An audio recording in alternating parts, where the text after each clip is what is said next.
In today's video, we'll be talking about the fact that Watch Dogs 3 may have been accidentally confirmed, a major Monster Hunter World update is going live tomorrow, and yet another PlayStation Store sale is beginning today. More on that in a little bit. First, let's talk about Watch Dogs 3 being accidentally leaked. And it was actually leaked in a very funny way. So Ubisoft has this AI assistant called Sam. Sam is the equivalent of, say, Siri or what Amazon has with Alexa. It's artificial AI that answers various questions. And of course, at some point, since it is Ubisoft based, someone was gonna ask something about Watch Dogs 3, but Sam gave a surprising answer. It said this, quote, "Watch Dogs 3 is not finished yet, but from the last early build I tried, it's very solid. The dev team works wonders. Can't wait for you to try it." So that's pretty funny. Watch Dogs 3 hasn't even been announced yet. We haven't even really heard a lot of rumblings about the game. It's probably a game that Ubisoft is working on. Watch Dogs 2 was a significant improvement over the first game, and it'll be very interesting to see what they can do with Watch Dogs 3. There was speculation that the next Watch Dogs game would be set in London. That would be pretty cool. And what's really interesting about this is Watch Dogs 2 released 2 years ago in 2016. That was the year that Ubisoft didn't release an Assassin's Creed game, so you have to wonder, is this Ubisoft's new formula going forward? That one year they will release a new Watch Dogs game, and then the following year they'll release a new Assassin's Creed game. I think that's a formula that could really work.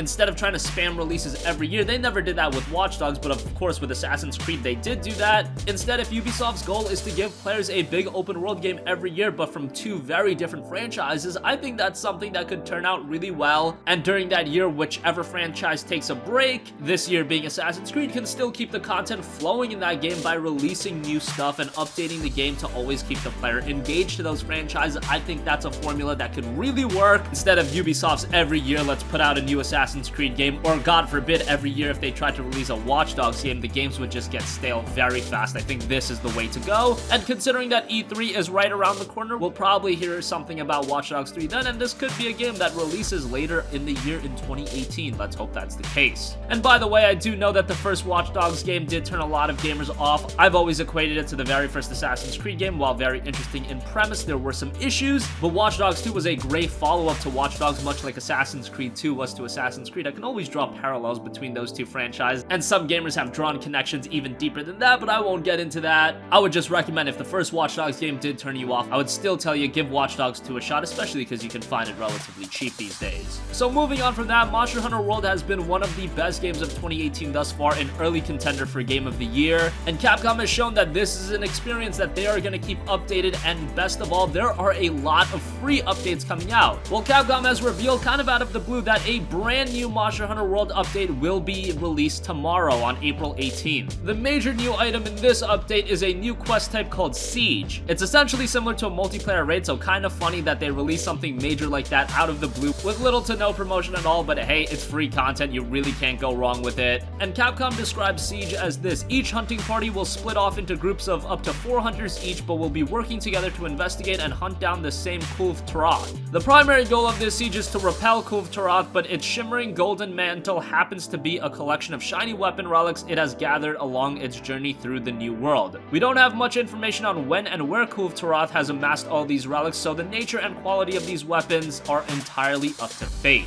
Again, the update will be releasing tomorrow, and great to see Capcom really building off the success of Monster Hunter World. This has been one of the most commercially successful game launches of the year, has really taken Monster Hunter, which in the past has been a relatively niche franchise, into the mainstream audience, and it has really exploded with this release, and Capcom's really building upon that by releasing free updates and always adding content, so great to see that. And again, another big update dropping tomorrow on April 18th. And finally, yet another PlayStation Store sale is beginning today. Sony has been killing it with these sales. We've been seeing a lot of great sales, great discounts. As of recording this video, only a few of the discounts are live right now, but they should be all live by the time we upload this video. And we will have another video going over some of the best deals of the sale, as we always do. And remember, if you still have a 20% off discount code, you can apply it to the games that are on sale so you can get even better deals. So just to go over some of the best deals live right now, now. Titanfall 2 Standard Edition, 80% off for $6. My god, that is a ridiculous deal for an excellent first-person shooter, a game that so many gamers missed out on. Just a fantastic game. $6 for that is ridiculous. Yooka-Laylee is 66% off for $13.59. A little bit more expensive than I'd like, but still a pretty good price, and that is a relatively recent release, so you can't go wrong with that. Torment Tides of Numenera is 80% off, down to just $9.99. That's a really good price. Another relatively recent release. Dragon Age Inquisition Game of the Year Edition is 70% off, down to $11.99. Dragon Age Inquisition was the first really great RPG of this generation. At this point in 2018, there have been RPGs that have outpaced it, such as your Witcher 3s. However, Dragon Age Inquisition was still a solid experience with the Game of the Year Edition. You get a lot of content. $11.99 for that is a pretty solid deal. Guacamelee Super Turbo Championship Edition is 60% off, down to $6. That's an absolute blast of a game. Would highly recommend that. Just a lot of fun.